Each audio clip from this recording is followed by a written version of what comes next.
আসসালামু আলাইকুম। দেশ বিদেশ টিভি থেকে হুসেন বলছি। আমার চ্যানেলে সবাইকে স্বাগত। ডক্টর ইউনূসের যে প্রেস সচিব আছেন তার নাম হচ্ছে শফিকুল আলম এবং তিনি সরকারের বিভিন্ন বিষয় নিয়ে কথা বলেন। মোটামুটি এখন সবাই তাকে চিনে এবং কয়েকদিন আগে আমরা দেখলাম তিনি তার নিজের সম্পদেরও বিবরণ দিয়েছেন এবং তাতে দেখা যায় তার তেমন কোনো সম্পদ নেই। তার ২টা ফ্ল্যাট আছে। তিনি বলছেন যে একটা ফ্ল্যাট ভবিষ্যতে চাকরি চলে গেলে একটা ভাড়া দিয়া তিনি মোটামুটি চলতে পারবেন এবং এইগুলো তিনি সম্পদ তিনি কষ্ট করে চাকরি করে সেভিং করে এগুলো জমিয়েছেন।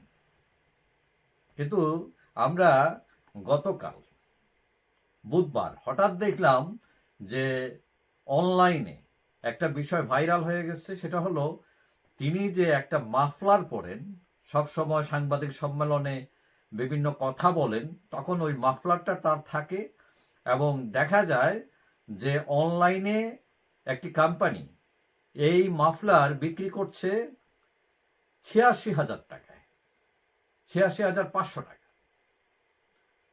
এখন তিনি সবসময় এই মাফলারটা পরেন।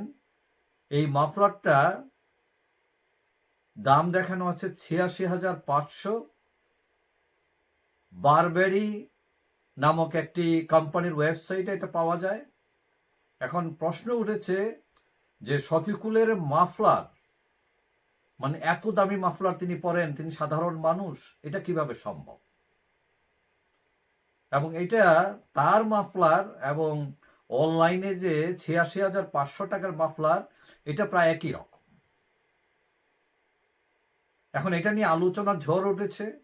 এত দামি মাফলার পরেন তিনি, টাকা পান কোথায়, ইত্যাদি ইত্যাদি।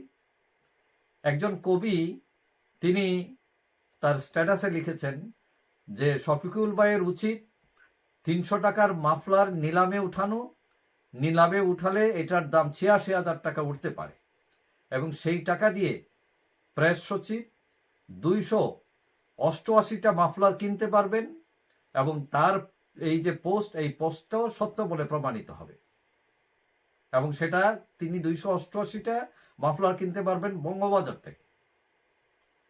কিন্তু মাফলার দেখতে একই রকম হলেও ছবিটা ভালো করে খেয়াল করলে দেখা যাবে যে মাফলারের মধ্যে, তিনি যে মাফলার পরেন সেইটার মধ্যে হালকা সবুজ লাইন আছে, কিন্তু অনলাইনে প্রদর্শিত ৮৬,৫০০ টাকার মাফলারে সেটা নাই।